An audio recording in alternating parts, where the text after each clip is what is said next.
See a person who just survived and who was dead at one point and then he's alive again. That's like, you don't really see that every day. Anything can happen to anybody. Like, you could be the star football player at your school, and just in an instant, you can have your whole life taken away. His disfigurement wasn't that alarming to me. It was a wake-up call. I don't want to, throw away my life. It's not okay. It's not back to normal.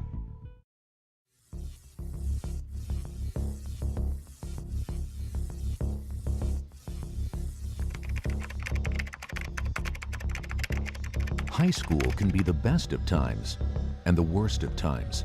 Teenage kids are at such great risk in today's society because of all the messages that they get, all the pressure that they're under to drink and drive.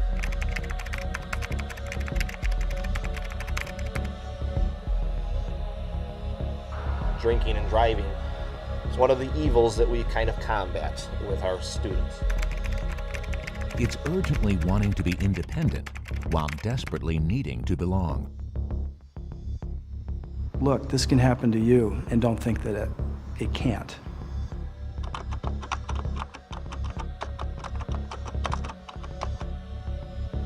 Everybody knows right from wrong. It's just a lot of times you're put in situations and you do the wrong thing.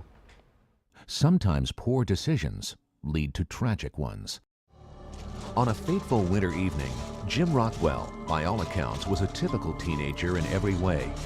A 16-year-old, understandably prone to making typical teenage mistakes. Many poor lifestyle decisions had led him inevitably to that moment. The decision to allow peer pressure to replace family values. The decision that being popular in school was more important than doing well in school.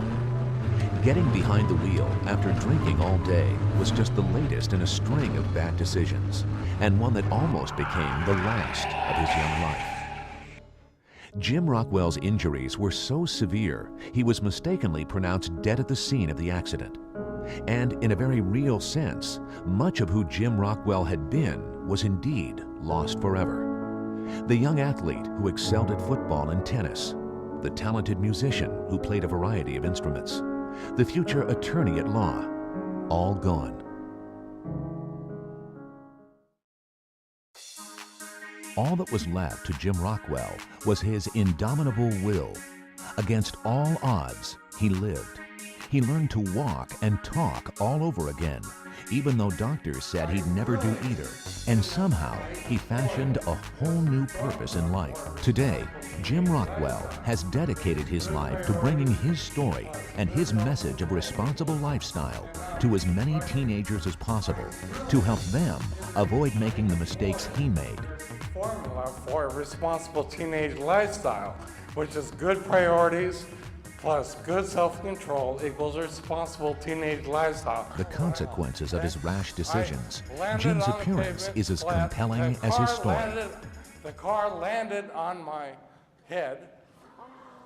Yeah, ow. Thank you, ladies.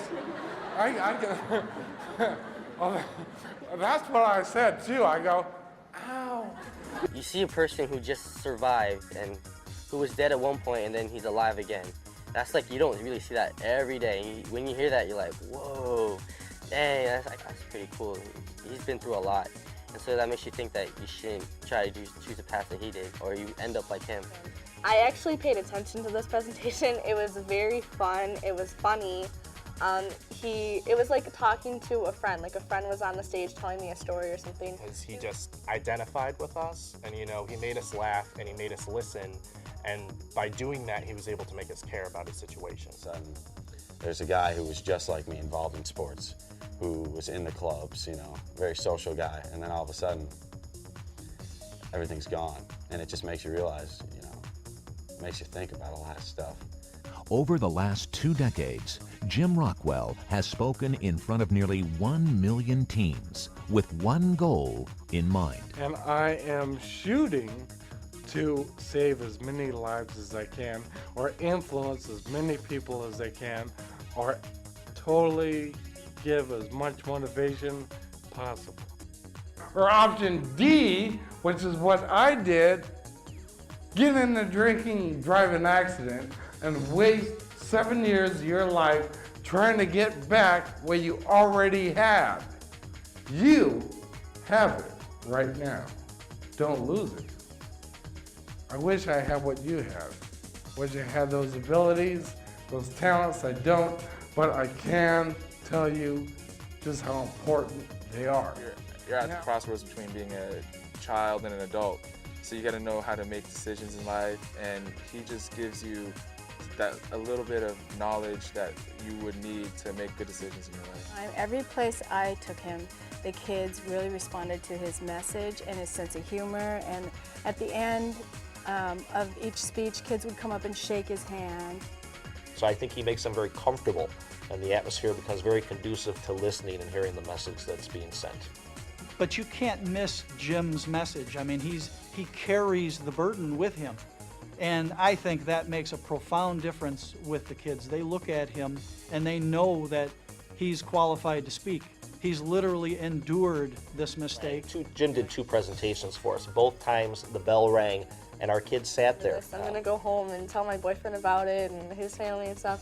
And it's really gonna be something that I'm gonna carry with me. Say an evening of fun or whatever is not worth taking the risk of blowing my entire future. And I think Jim's presentation definitely helped bring that across to show what could happen and what future you could be losing. But it's the message that's important. We wouldn't have brought Jim in here if he's just a funny guy that can crack some jokes. Jim's a funny guy that has a real serious message and an important message for our kids to hear. And I would definitely tell other schools that his message is definitely worth hearing.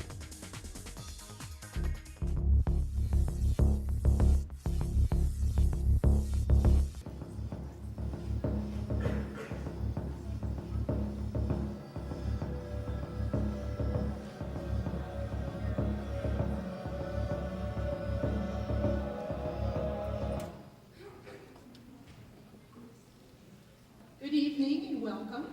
I'm Cheryl Bricker and I'm the Director of the Partnership of Community Resources, and I thank you so much for coming out this evening.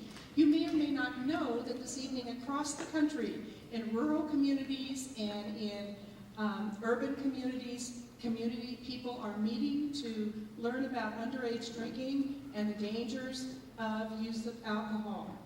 And so it's with great pleasure tonight that I thank my board of directors, who several of them are here tonight, and also the staff of the partnership who put this on, including Amanda Johnson here.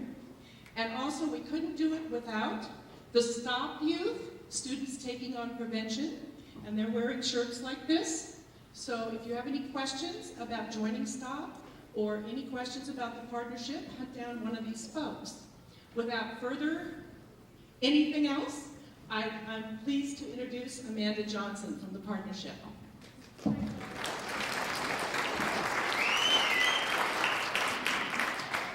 welcome. Alcohol is much a part of society that it's so much a part of society that we often forget that it is a drug and it can be dangerous. In fact, it is the #1 drug abused by high school students.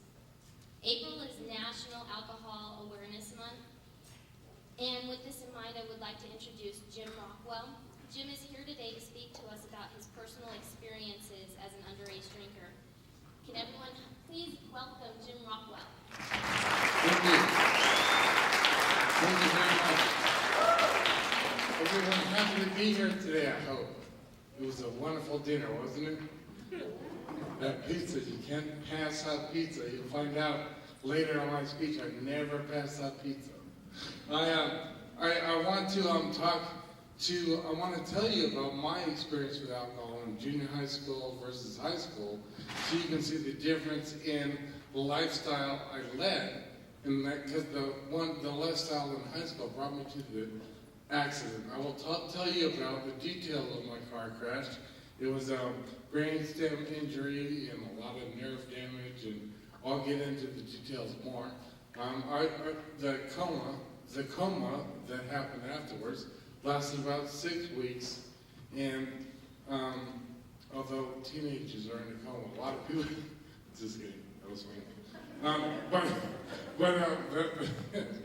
The coma that happened after the car crash was about 6 weeks, was a little bit unusual because most people don't make it past 3 weeks in the days of '84, which was when I was in my coma. The rehabilitation, I think, is the most important message I share with the youth, because I know that I have a great perspective on, I mean, I'm not that great a guy. I just know that I have a great perspective on that certain issue about disabled versus able, and just how important it is to hang on to your able body. I also will tell the youth about my modern day challenges that I go through as a disabled adult, and that should give them more fodder on just how important it is to stay front and center, able-bodied. And nothing against disabled people, by the way. I'm disabled, I think we can all agree on that. So no one will, there's a lot of perfectly happy disabled people in the world, like me. I'm perfectly happy, but I mean, you would never catch me not wanting to get more abilities than I have. Anyone out in front of me, if you are really offered the chance to fly, anybody want to turn that down? Anybody? No, you want to fly. You want more abilities.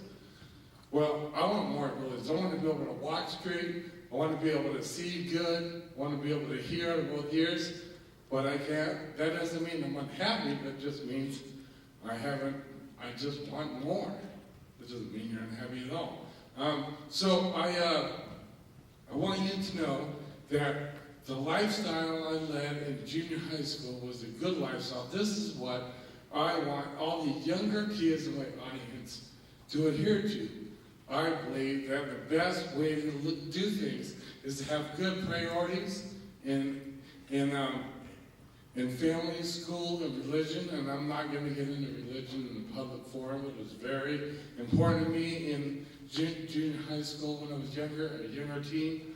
And young men and women of this audience, please always look up to your parents. Always follow the advice of responsible adults that only want you to succeed. And they love you, and they love you. They care about your future. They want you to be happy. So follow their advice. And your school is so critical. See, the schooling is where I made my own mistake. I started out okay in junior high school. I started out, okay, looking up to my school for education. And knowing that it was a vehicle of the future and it was going to be very good. But I decided one day that school was all about social life. See, when I went into high school, that is when I decided to change the lifestyle that my parents had set up for me. I decided to, anybody talk to their parents about what life was like when they were in high school? Everyone does. Everyone loves to talk to their folks about their high school life in the 50s or 60s or 70s or whatever. Well, for me, I really thought that in order to gain these stories to pass on to my own kids, I had to become more popular.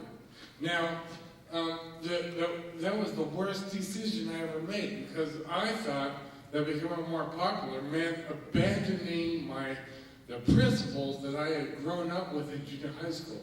I thought being more popular meant just gaining more friends and not listening to my parents as much and doing crazy things to be talked about in school, and that kind of worked. There's no publicity, there's no such thing as negative publicity. We've all heard that, right?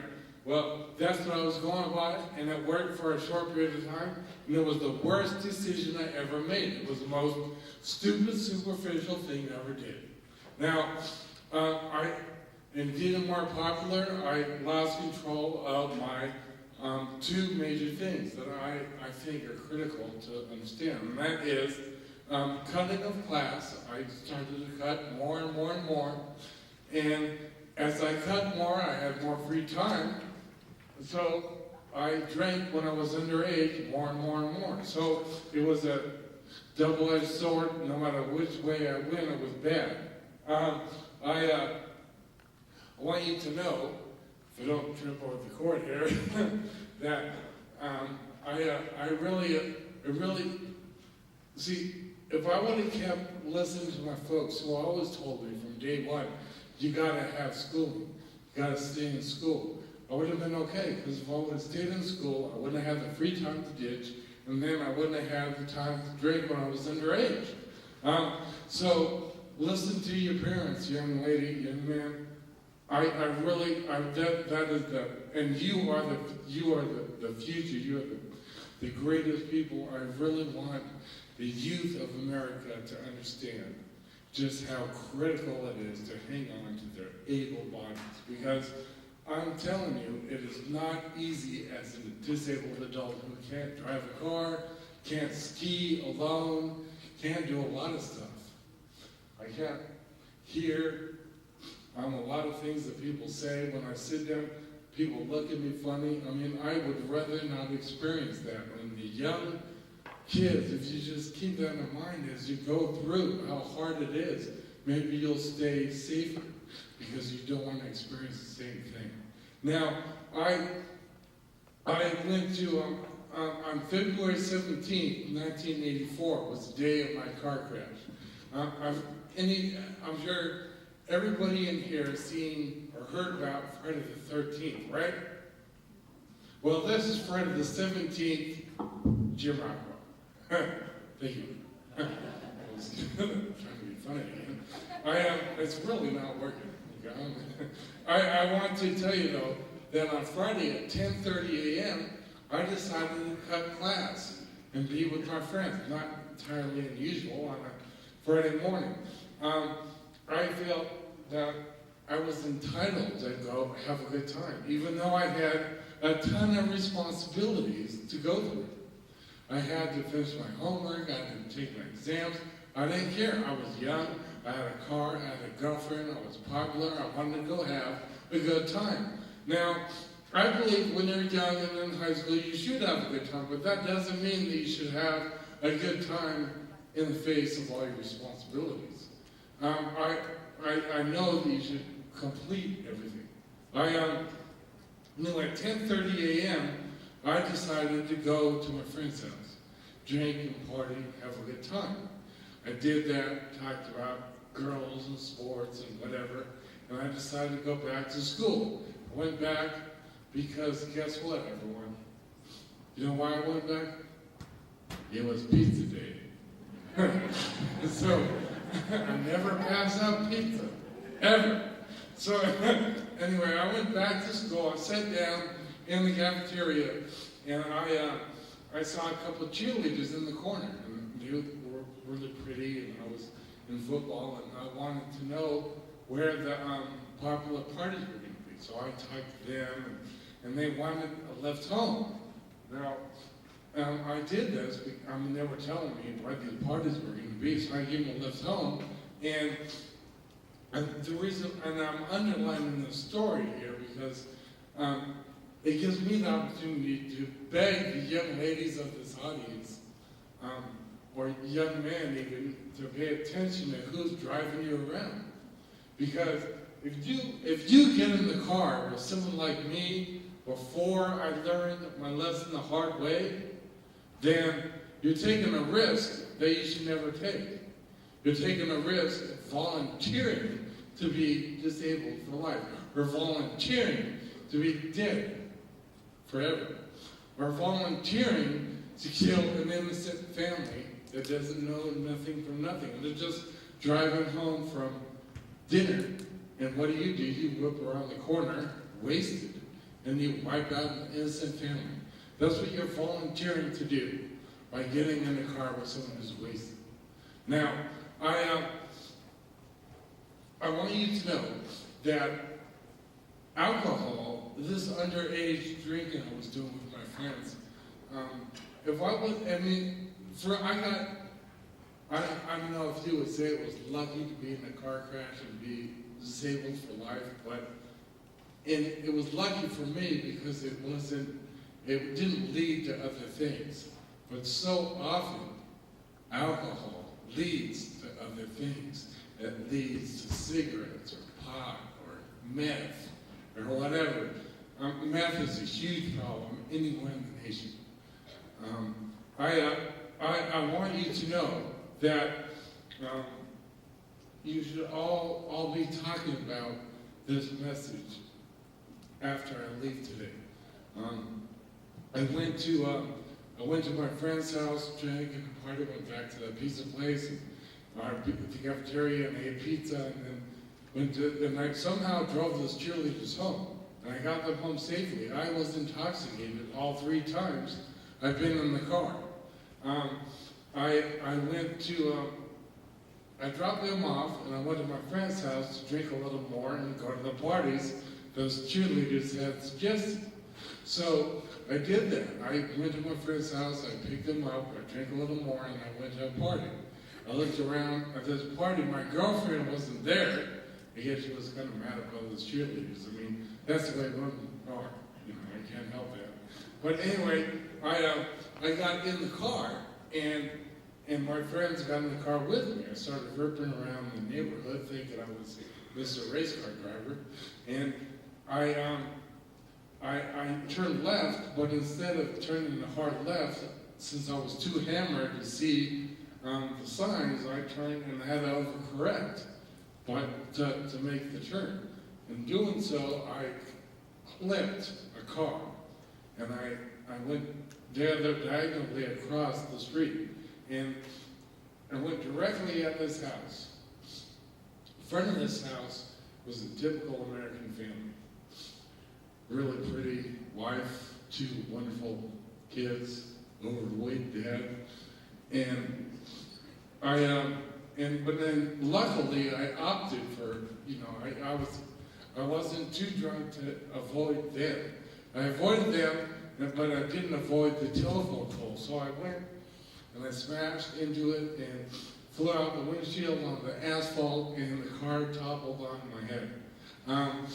I was thought to be dead on the scene, taken to an intensive care unit. A couple of the cops went to my house. They thought that I was dead on the scene too, so they wanted to inform my parents about me. Now, I talk about my car crash every day. I just don't care. I mean, it's funny. I talk about my disabilities. I make fun of myself. I don't care. But whenever I think about the reaction of my parents to this news, it makes me want to rip my heart out. Does anyone in here want that to happen? I mean, that's the worst thing that can happen. To hurt your parents, to scar your mom emotionally for life. My dad the other day went up to me and said, "Jim, I don't know if you know this or not, but your mom still cries herself to sleep every other month because of what you went through 24 years ago." Now that is terrible. That is not something that's not easy to live with. I can't ever forgive myself for that. I can't. And it's not something anybody here wants to feel. See, I really messed myself up. I was a leader in football. I was the MVP of my soccer team. I was an honor student. I had a very clear path to the future that was already paid for me, and it was my parents were assisting me the whole time, and they're very smart, driven people. So I messed myself up a lot, and I don't care though. I'm so glad because I didn't hurt anyone else, at least physically, at all. My friends flew out the windshield. The car didn't land on them. The car landed on me. I didn't hit that family. I didn't hit the oncoming car. So, young men, young women of this audience, adults, men and women, absolutely be sure to respect life and never, and understand just that it is volunteering to hurt someone else if you get behind the wheel of a car drunk. And stay in school, young men, young women, I mean it. Stay in school, okay? I really want that to happen now. I was in ICU, and I came out of my coma about 6 weeks later. But I started to come out 3 weeks later, and if I did, I would have been like you, or like you, or like you. I would have been having good eyesight. I would have been able to walk straight and hear out of both ears. I would have been like you. I would have had a great smile. I wouldn't have had to worry about paralysis on my face. But my brain began to swell. And in those days, if your brain swells and you're clinically dead, you are going to die. You're going to be a vegetable forever. So the doctors thought I was a waste of space, and they transferred me to a trauma hospice area, where the prognosis of recovery is about nil. So I was the first guy in California, though, to come out of a coma 3 weeks after I was admitted in this hospital. So who's the man, everyone? But then, when I came out of the coma, it was a whole different world. I mean, there was this nurse, I remember her very well, and thank you very much. Yeah, if you would have seen her, you probably would have wanted to be right there with her, I guarantee it. But but she was waving this wand, saying, "Okay, Jim, roll over, roll over." Like, what is that? I'm a dog. I'm a dog. What's up? I mean, I was 11 in the football. I was miraculously coming out of a coma, and only to be treated like a dog. It was quite a metamorphosis that no one wants to go through, especially when you're a teenager and trying to fit in with the rest of the world. Now, when I learned how to move around more, and I got in a wheelchair, but I couldn't sit up. And finally, I was able to sit up, and I got a walker. Well, finally, a walker with these wheels on it.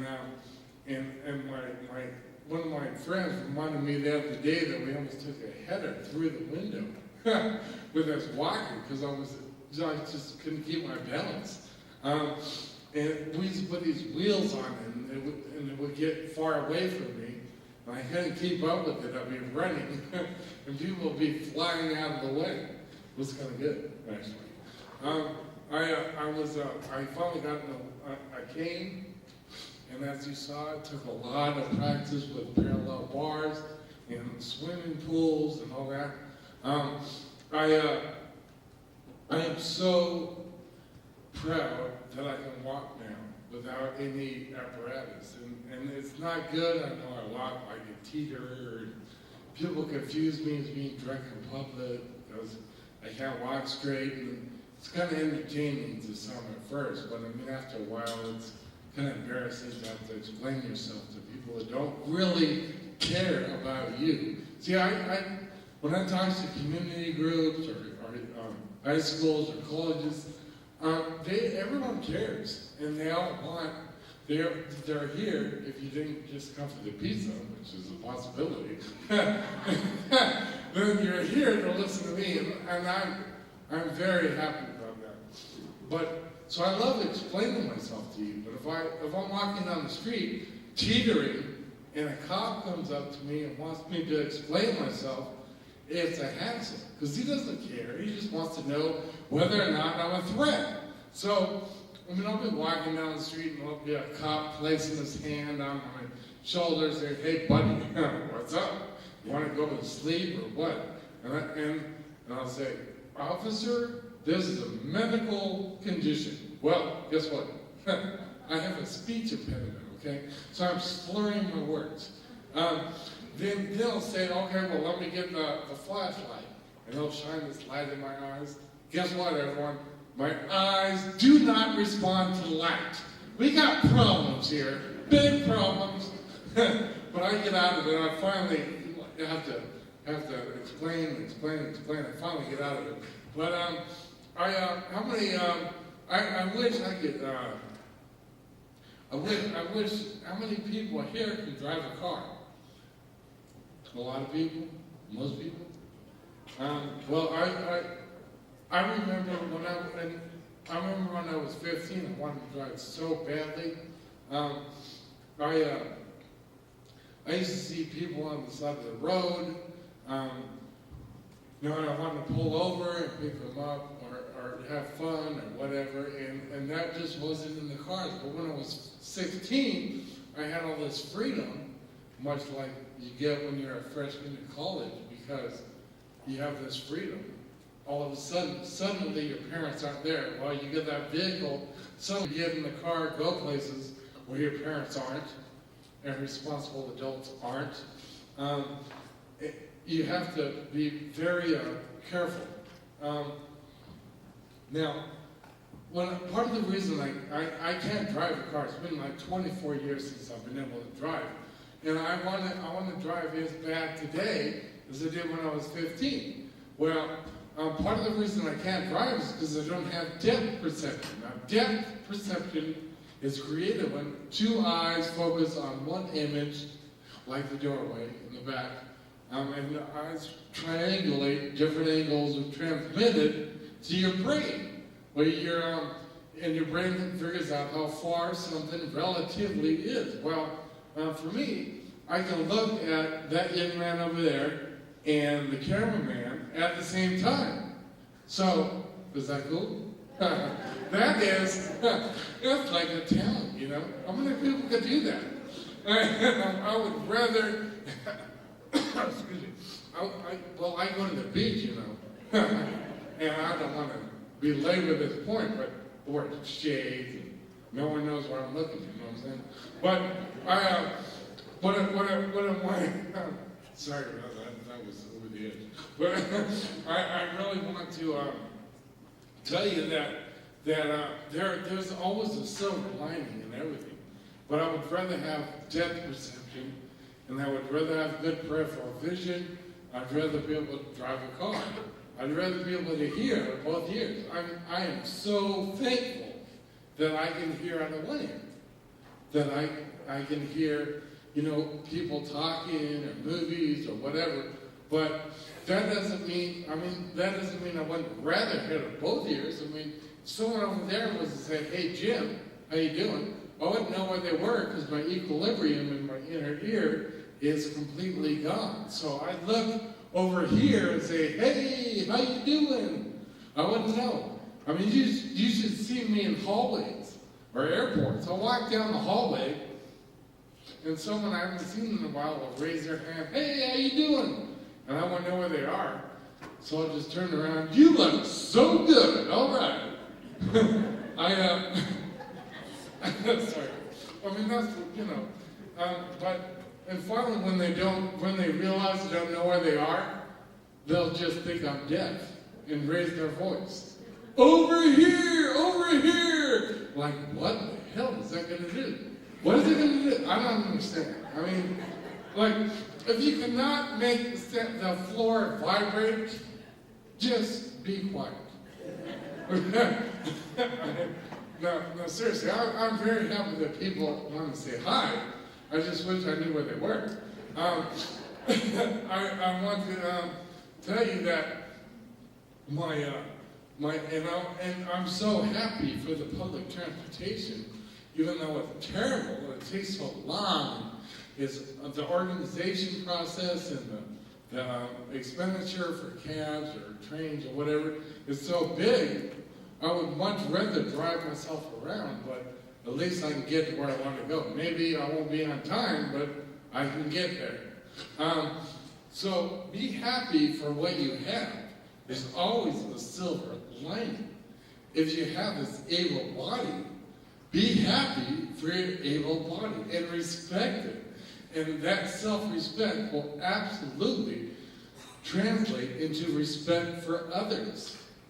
and respect them going to their dinner and not wanting to get their family killed on the way home by you getting behind the wheel of a car. So bottom line is do not drink and drive.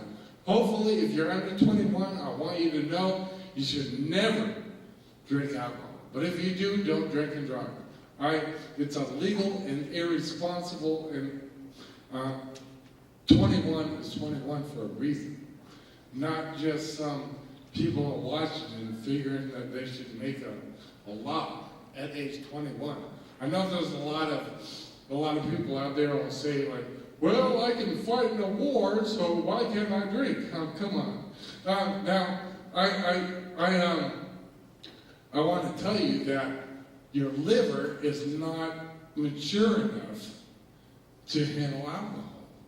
Your judgment, especially when you're a teenager, and maybe even when you're a young adult, over 18, is absolutely just not up to snuff. It isn't like a responsible adult's judgment. They're not comparable. And that is not an insult to kids. I love kids. I do. I've never met a teenager who can absolutely care about their futures. I've never met a young child I haven't wanted to excel properly. I do care about all kids. I know you're smart. I know you're smarter than me probably, and you're smarter than most people in this room probably. But that does not mean that you have good judgment. Good judgment comes from experience, and the experience is only had after a certain amount of years. So you can't assume that you would ever have good judgment until you have years behind you. So 21 is 21, okay? Now, I really want to tell you that after I leave here today, this message must resonate with everybody. You must tell your friends, your coworkers, your family, friends of friends, hopefully, that not to drink and drive, not to drink when you're under the age of 21, and hopefully just wait until you're 21, and when you do, you can drink at a moderate level if you want to drink. But you will make a responsible choice at the age of 21. So anyway, I love you all, and I want to tell you that I've said most everything I wanted to say. If you would please just ask me any questions you have, I would be more than happy to answer them. So thank you very much, everyone.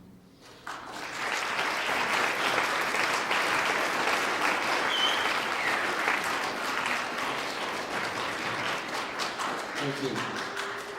Anybody have any questions for me? I know you do. Someone does. You got to see here before you put it out. Yeah.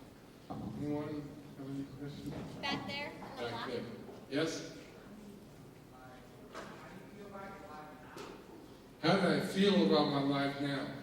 Well, I feel like I didn't get a message across to you because in my speech, I said I feel very good about my life and I'm very happy with what I have going on. I just want to improve and get better. But that doesn't mean I'm not happy now because I'm very happy. Anybody else? Right there in the black. Black. It's a black shirt.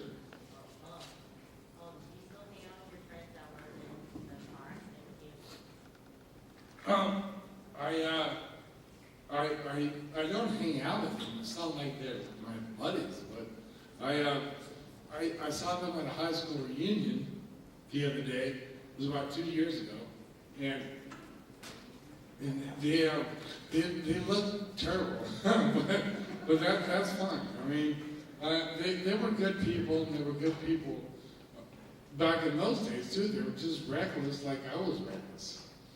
Anybody else? Yes. How much did peer pressure play into your drinking? Oh, that's a good question. That is a good question. Excuse me. I'm sorry. Yeah, peer pressure is a huge factor. There's no question about that. But in the end, I believe that everyone has, I'll get this later, okay. In the end, I believe that everyone has the ability to stand up in front of their peers and be their own person. But yeah, peer pressure is a very tough challenge. I don't know, I wish I had the answer of how to solve it for young adults. Anybody else? Yes? If there had been a safe ride available for you, would you have taken it at any of the times that you had drank? Yes.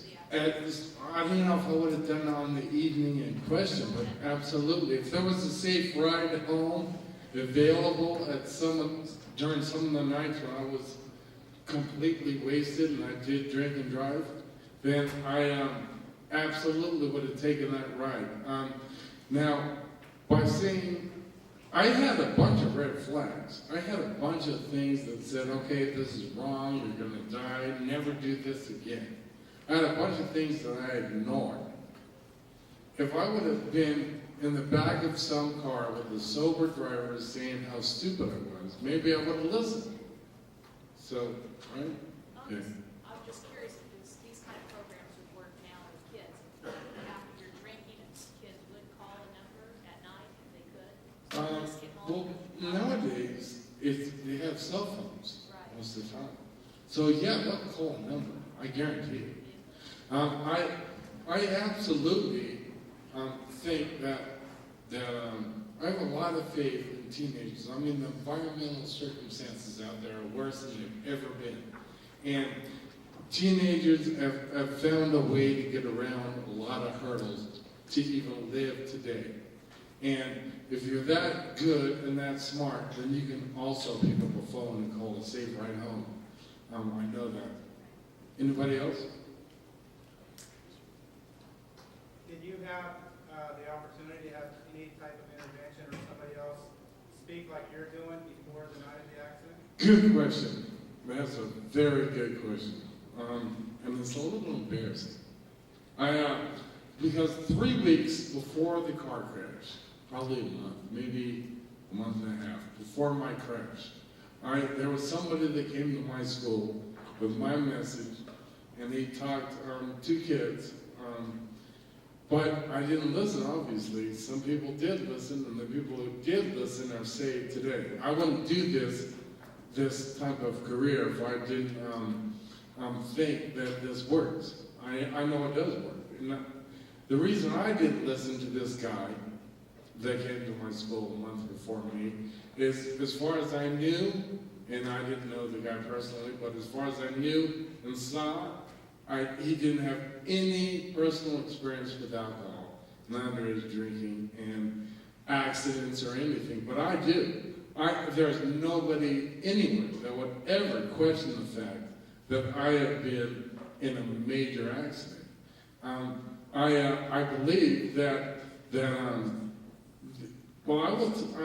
tell you that alcohol was involved, and that's your choice to believe it or not, but you should believe it because it's true. But even if you don't, then it would be recklessness. And recklessness is almost just as bad as drinking and driving. Because you're not thinking, you're putting other people at risk and yourself.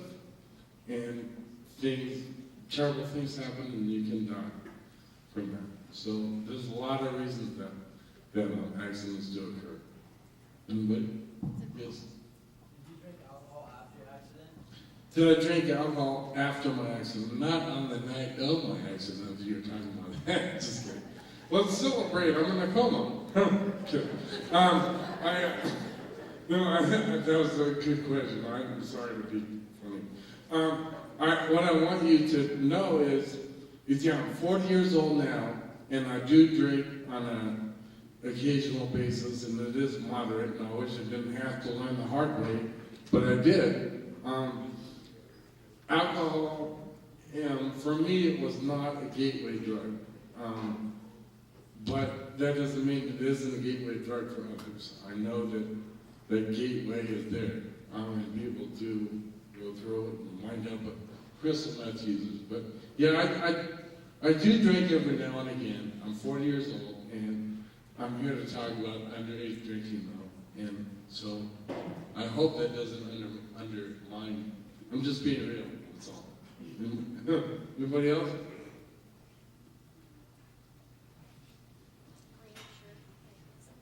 Yes. What advice would you give to parents for their kids if they know they are drinking? Besides locking them up, let's see. I'm not a parent myself, and I would never. I want to be a parent. I have a great family experience. I have loving parents. I would love to be able to raise kids, and I can, but it's just not happening. I do want to. So I can never really, advise anybody on parenting.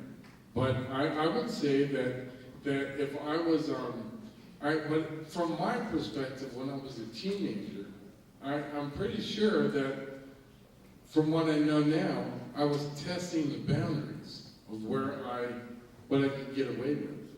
I would say have an open discussion. And alcohol was never discussed in my house, ever. Be open about it and tell your kids why it's so bad. And march them through the trauma center. Go to the trauma center and point out who is screwed up because of alcohol. That is that convinces a lot of people. Anybody else? Yes. Back there. Yeah. Well, yeah, there was legal consequences in fines. I had to replace the telephone pole, by the way. That was intense. But there was a lot of fines, and the hospital bills were just huge. Financially, it was a burden on my dad for probably 10 years. It probably took him 10 years to recover financially. So, but I never went to jail, if that's what you are talking about. My jail was my coma and having a different body after I woke up. That was my jail. I got used to everything now, and everything turned out okay. Anybody else? Yes. What made me think drinking was so cool? That's a good question. Well, I guess most of the time I saw really cool adults when I was a kid. They drank. They drank, but they had their own limits. I didn't understand I had no understanding of the limits that are required whenever you drink, because I just was too young. I thought it was cool to be one of the popular people who did drink and go to parties and all that stuff. But as you can see, it wasn't that cool, right? The long-term result is what counts. Not the moment in high school.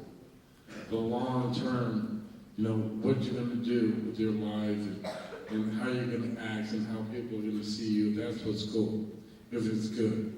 And that is definitely different for me. So, yeah, definitely stay on the straight and narrow, young man, okay? Anybody else? Yes. Are you still popular after the accident? Well, I was popular, but for the wrong reasons.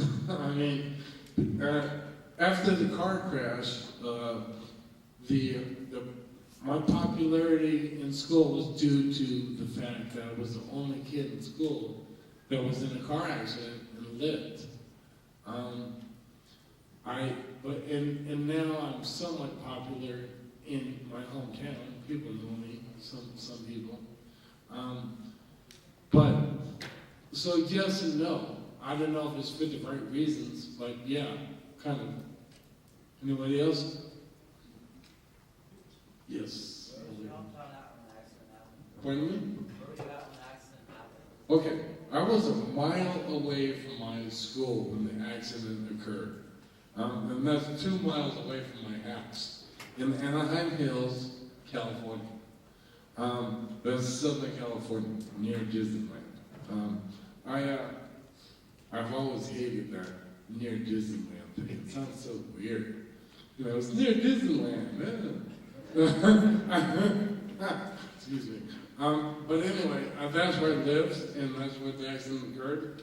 A lot of accidents do take place near the house, but that doesn't mean you're safe if you're the farther away from your house you are, you're safer. That's not the case at all. You just gotta be sober if you're ever behind that wheel, or make sure that your driver is sober. Or, I mean, okay, and see, I want to bring up a point that I forgot, and I don't want anybody to think that I'm encouraging something bad, because I'm not. But what is more important? Being late for curfew and getting your dad mad, or going to the morgue and getting your dad mad. You got to think about that. I'm definitely not encouraging missing your curfew. Okay, I know it's important, but you got to understand that if you have to just lay down in the middle, you know, I think every day, just how I would have been saved if I would have just laid down in the middle of the asphalt and not got in that car, and then woke up the next day after passing out. I get, is that a laser or overtime? Okay, I'm sorry.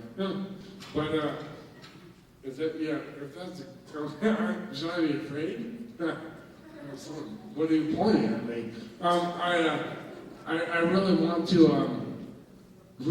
tell you that you got to keep that in mind. Do not put your parents through identifying you at the morgue. And if it means you miss your curfew by laying in the middle of the street and not going home, that's what it means. You're going to deal with that consequence the next day, because they're not going to be happy, but they'll be less happy if you're in the hospital. Thank you very much.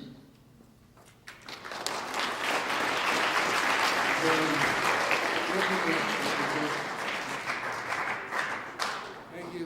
Again, I just want to thank everybody for coming out. There's more pizza and dessert before you leave. And if you could, we have some staff members walking around with surveys. If you could please fill those out, it would really help us out. Thank you. We were at Sure Heaven filming Lots of Love.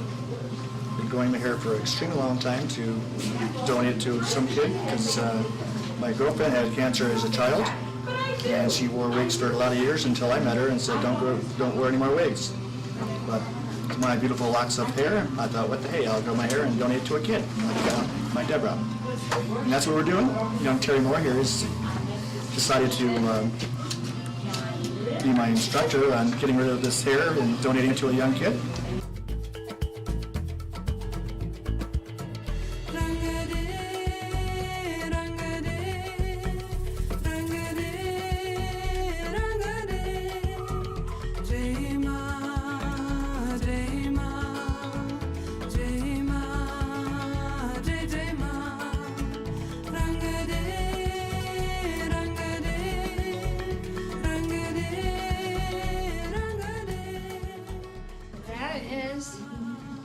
That's perfect. The major part of it for the Lots of Love, we're going to contribute this hair right here. Excellent. Okay, and then I'm just going to cut the beard up and give him a nice clean one. This is Michael Smith. We have just finished donating my hair to Lots of Love. And Terry Moore says I look like a new person, which I feel later. And I certainly hope this can be turned into a wig for a kid, and that more people will come and donate their hair as well. This is Michael Smith reporting from Share Heaven in Gardnerville. Thank you.